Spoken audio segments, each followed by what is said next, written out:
What's up, everybody? Welcome back to another episode of Enigmatica 2 Expert. Oh yeah, guys. So last episode, we ended up getting our fuel set up for our mechanism reactor. Today, we're going to take those fuels and we are going to hopefully get our reactor set up and running.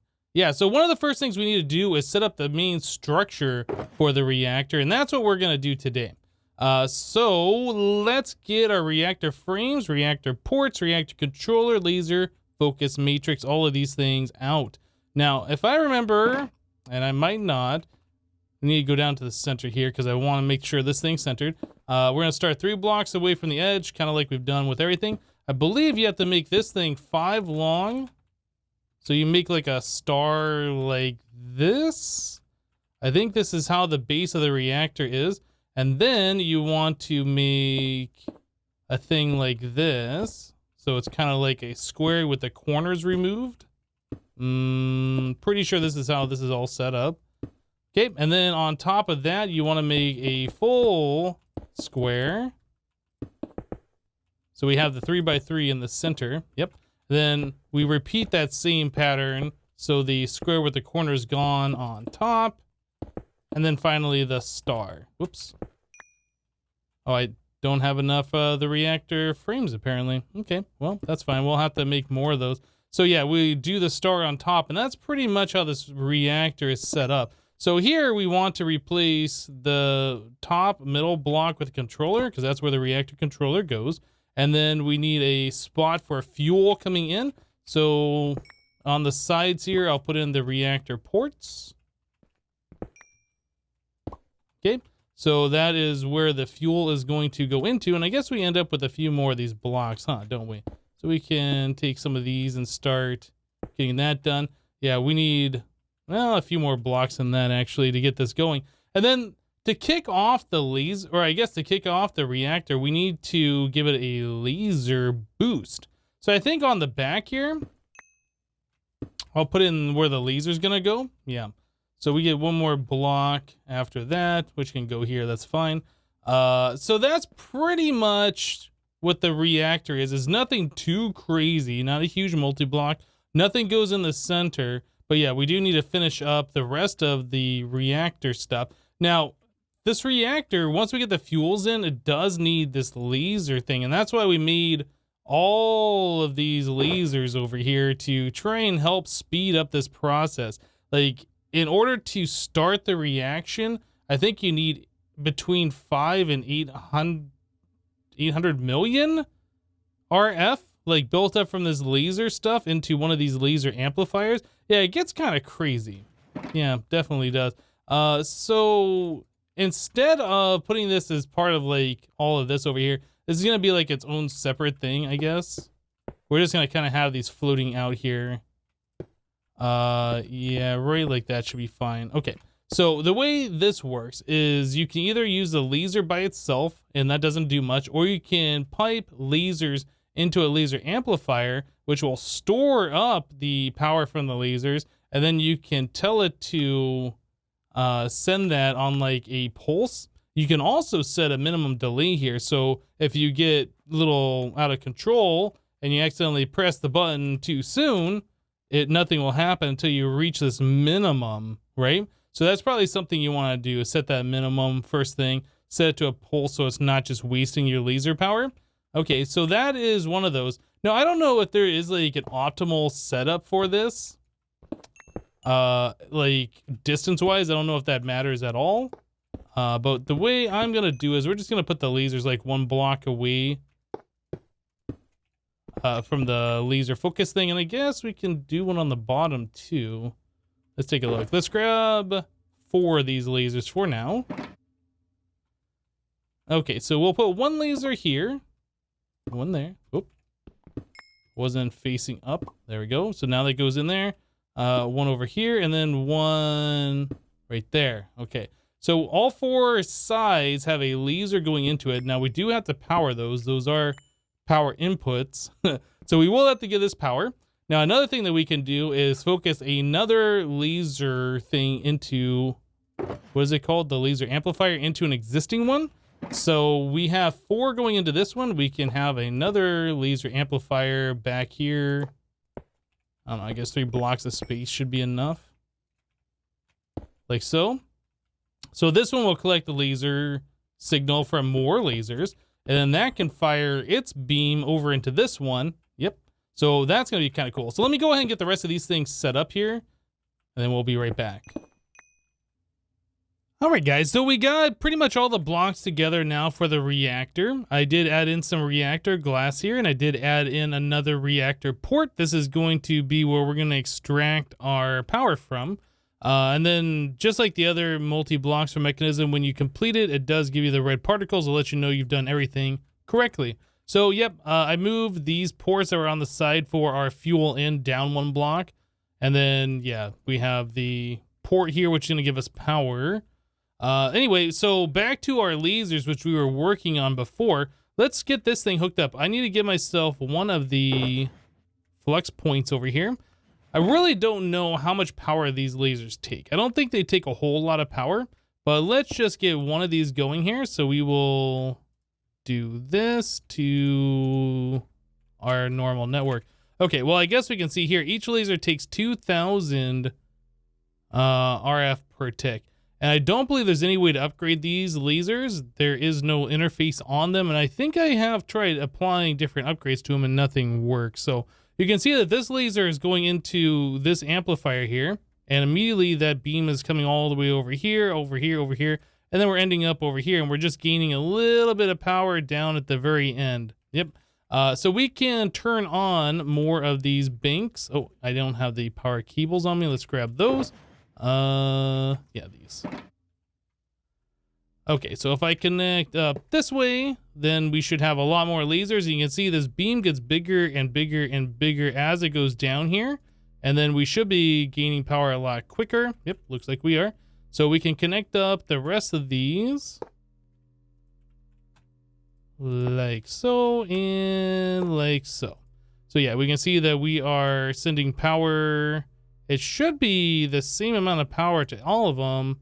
Yeah, this one we're just doing the one laser by itself, but the other one's 10,000 per cable here. So yeah, you can see the laser over here. We're now gaining power decently quickly. Anyway, so this is going to take a while. Like I said, we have to store up to like 800 million. Yeah. Anyway, so if we come over here and we look at the reactor, we can see that there's some tabs here. We can see the heat tab here.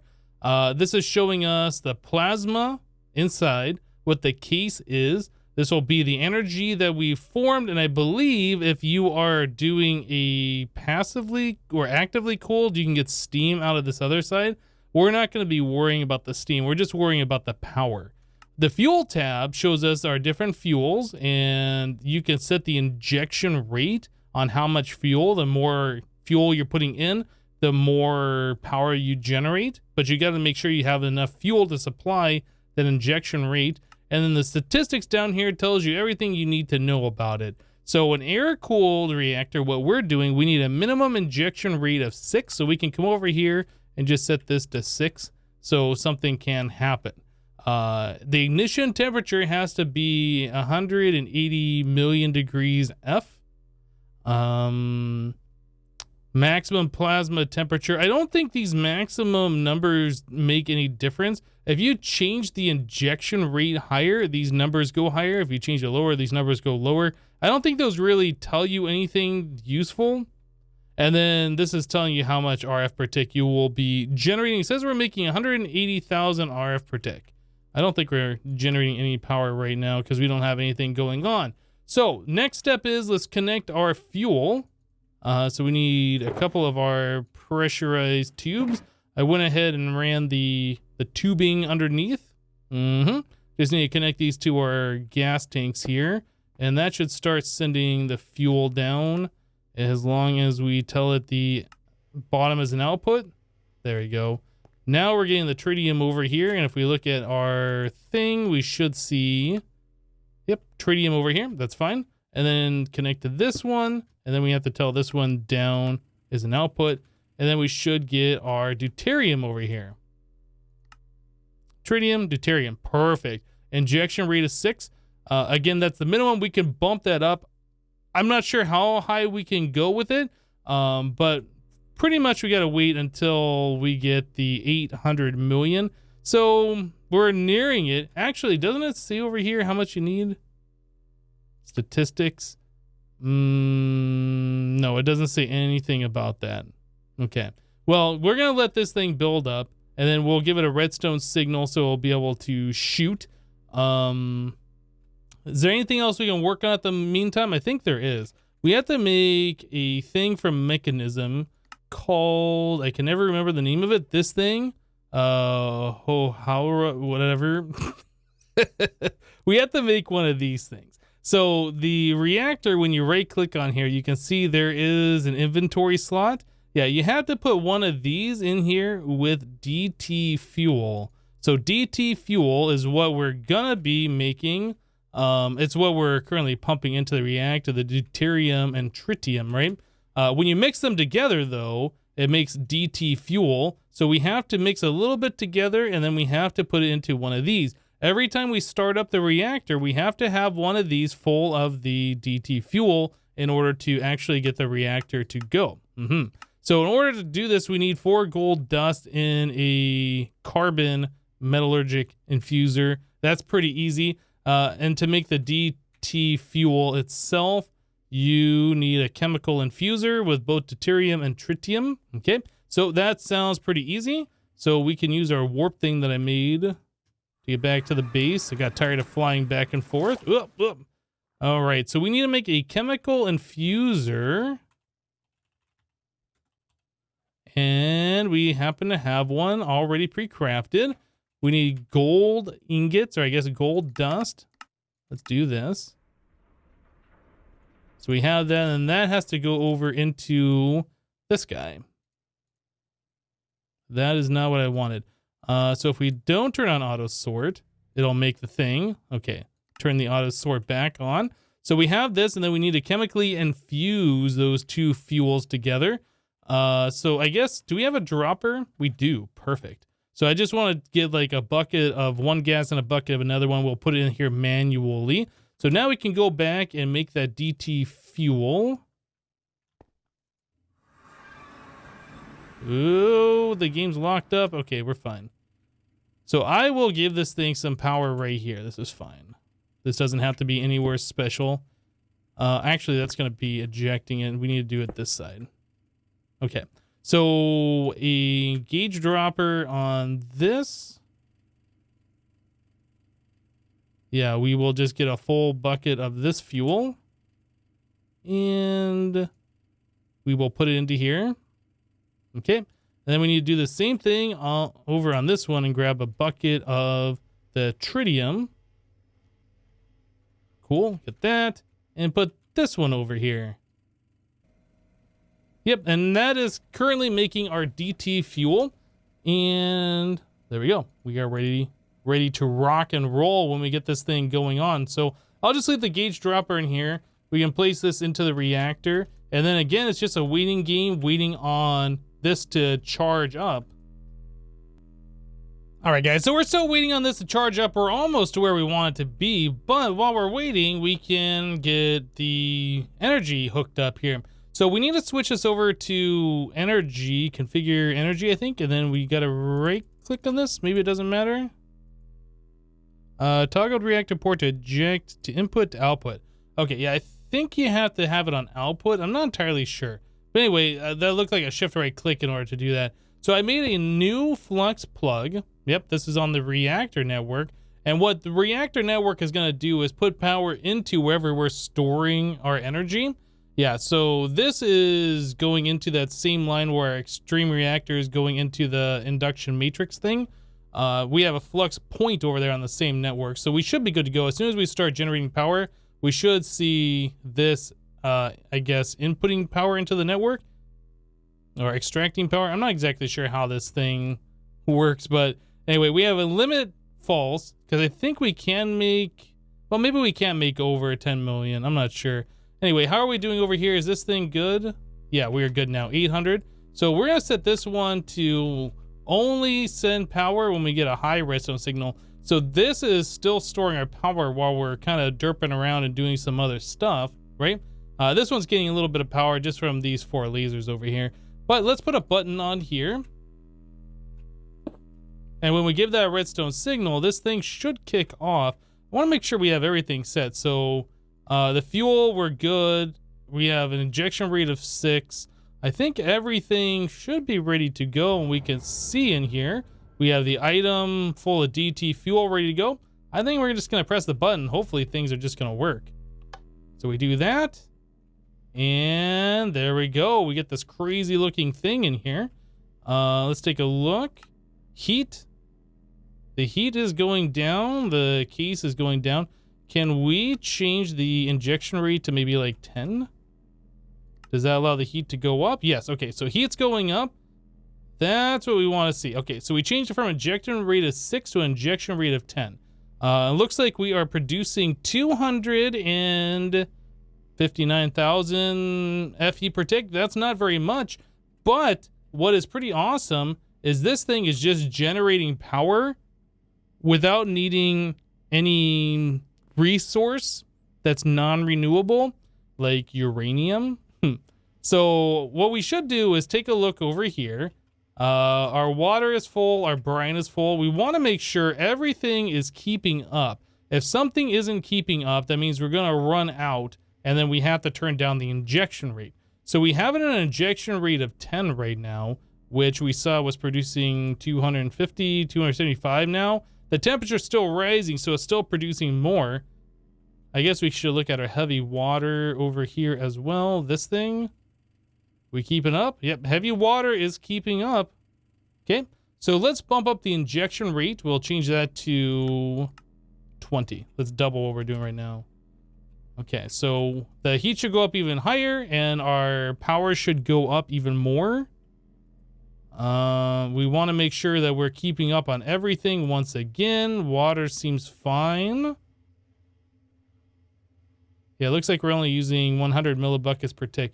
What about over here? Is this fine? The brine's keeping up. The lithium's keeping up. We got everything in here. Yep, I think we're good on all of that. And then again, we want to check on the heavy water. Yes, okay. So everything should be fine according to this. And now we're making 400,000 RF per tick. So we are still dumping more power into the network, which is awesome. This thing is still increasing in heat. I think we could probably go up to 30 and be okay. I'm going to try that. Make sure everything's keeping up once again. We definitely don't want anything to run low. Otherwise, we need to add in more pumps back here or whatever. It looks like that's keeping up. How about this? Lithium is keeping up. Brine is good. Heavy water, that's still fine. It's kind of fluctuating there, which had me worried. But yeah, we have 8 pumps here, right? So we should be more than okay on that. So currently we are generating 600,000 RF per tick. I'm going to let this thing get all the way up to, I guess, the maximum power that it's going to do. And then I'll bring you guys back in so we can see what's the power that we are actually making here. So I wasn't really sure how the different pumps that were making heavy water and regular water turning into brine, lithium, and then the tritium over here kind of work. But it seems like you need 1 pump per side for every time you increase it 10 millibuckets on the injection. Yeah. So currently we are up to an injection rate of 60, right? And we are generating 1.8 million FE per tick, which is really incredible. 1.8 million FE per tick. If we look at here, we're only using 3,000 to make the deuterium. And if we look at this side, we're only using 2.2 thousand to make the tritium, right? So we're using roughly 5,000 RF, something like that, to make 1.8 million FE. Now, granted, we did need a whole lot of power built up over here in order to start this thing up, but this is crazy. Like, this is so much better than using extreme reactors.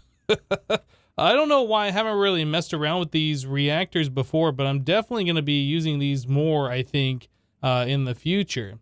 So anyway, what I was trying to figure out is like these pumps and how this works. So if we look in these pumps over here, that's empty, this one's empty, this one's kind of flashing a little bit, this one's flashing a little bit, and this one is kind of full, but flashing as well. So if we bump that up 10 more on the injection rate, this pump is going to empty out. So we have to add another one in here. So I'm going to do that now with you guys. So we'll add in another pump. We'll fully upgrade this thing and fully upgrade this. Okay. So this one should be completely full, and these should still be flashing like we saw before. And the last 3 down here are all empty. Now it's kind of the same thing. If we look on this side, we're empty, empty, empty. And then we have heavy water here, heavy water here, heavy water here. So 3 of them. And then this one's empty. Yeah. So anyway, it feels like we need the same amount on both sides. We only have 7 pumps over here. We have 8 pumps over here. But when we bump this thing up, let's set this thing correctly. Always active. And this will insert only. So yeah, everything should be the same, even though we weren't accepting the water before. Everything should be exactly the same. So when we bump this up 10 more, whoa, oh, did I just break everything? Oh no, carry on mod, why?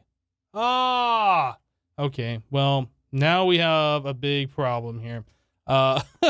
Thankfully, I was smart, and I let this store up to 8 million again before turning everything off, so we're good to go. But we have to make another one of these things. All right, we should be good to go here. We got the, whatever the thing is with the DT fuel in there. We have our button. When we press this, we should get our laser going again. That's awesome. So now I'm going to turn these guys back on so we can build up in case I do another derp like that. Oh, whoops, we need the check mark there. Okay, so all of this is going back again. We're storing up power over here. Goodness. Anyway, so this needs to be bumped up. I only put it to 10. I think we were at 50 before, or were we at 60? Now I don't remember. If we go to statistics tab, this is 1.5 million. So if we go back to fuel, I think we were at 60 before. 1.8 million, that seems about right. We gotta wait for everything to warm back up so we can make that power again. So I guess we'll wait for this thing to warm back up, and then I'll show you guys this over here. How is this looking right now? So that's full. Kind of flashing, empty, empty. I mean, I guess it all looks the same, right? I guess we probably built up some heavy water, and this is gonna have to go away. Yeah, it's slowly draining out, and this one over here is gonna drain out or whatever. Anyway, so let's bump this up one more. So we have 70 for the injection rate. So that's gonna make 2.1 million RF per tick when it heats up. So we should see this one on the end over here flashy, and then these have all kind of changed positions, and then these should pretty much all be empty. Yeah, okay, so yeah, essentially one more pump per side for each time you raise it up by 10. All right, so without messing around with anything else going forward, at least today, we're making 2.1 million RF per tick. Yep. And we're making so much power that our power storage back at the base has filled up. Where is it? Yeah, the heat tab. You can see that this is storing 400 million RF inside the reactor. And it's going down a little bit, and that's going down as much as we can pull out with this flux plug and go into our induction matrix or whatever that's called back at the base. Anyway, I went and I turned back on our IC2 matter thingy fabricator, the matter fabricator over here. So yeah, we are pulling out power, 1.3 million-ish or so. It's converting it. Some of that's going into the matter fabricator. Some of it's going to the recycler. The recycler is making the scrap. Scrap is going over into the matter fabricator. And we are producing UU matter once again. Now, here's the deal. We have enough power to keep this the matter fabricator going all the time. And we originally did this so we could get ourselves wither skeleton skulls a little bit easier. Unfortunately, it's still 5,000 or 5 buckets of UU matter per skull. So it's not like we're going to be able to have infinite skulls overnight. But we are at the point now where we can just leave this running all the time and collect a stupid amount of UU matter. What's probably going to end up happening is we aren't going to use this for wither skeleton skulls. We will use it for other things, like maybe dragon hearts or some other resource that we can get through UU matter. But I think we're going to end up, if it's possible, making a UU matter dimension when we can eventually get to this dimension builder. Yeah. So, yeah, we aren't actually using all this stuff that we spent the last few episodes trying to get to make the dimension builder. No, it's just going far too slow. It was a good thought, and I thought we'd be able to keep up with it, and then I thought we could speed this up. Really, we could add in more matter fabricators, but then we just have to boost all of our power generation over in the end. Yeah, I mean, it's going to be a juggling act. Eventually, like, it's just going to be too much, and I don't think we will ever be able to produce UU matter, like, fast enough that it's going to be worthwhile. Yeah, if we can make a UU matter dimension and just pump the stuff out, that's going to be where we're going to need to go. Yeah, I do believe so. So currently, our wither skeleton skull situation, we're at 456. So we did gain a decent amount. I turned this off just a little bit earlier in this episode. If we go to the tier 6, we wanted to make, was it 92 of these? We still need like 370 wither skeleton skulls. So we're not quite there yet. Probably what we should do is look at a way to speed up the spawner. Maybe make a dedicated wither skeleton area where we can spawn them in and kill them with something that beheads them to get that stuff that much quicker. That's probably going to be the best way of going about this, I would imagine. I don't think we've ever made ourselves a cleaver. Is that how you spell it, cleaver? We can make a cleaver. Yeah, cleaver. That will behead skeletons. Well, I guess it beheads any monster. And then you can add additional beheading bonuses onto it. So we might look at doing this. I think there's also... Does this pack have the skull fire sword? It does. Is that something that we can make? Nether star, magical wood, bone guard, crystal matrix ingot, more stars. I mean, we could put some stars into it. You know, this is actually something that might be worth doing. So this beheads skeletons and scorches them black. So that means any skeleton essentially will be beheaded, and I think it turns them all into like wither skeleton heads, I think.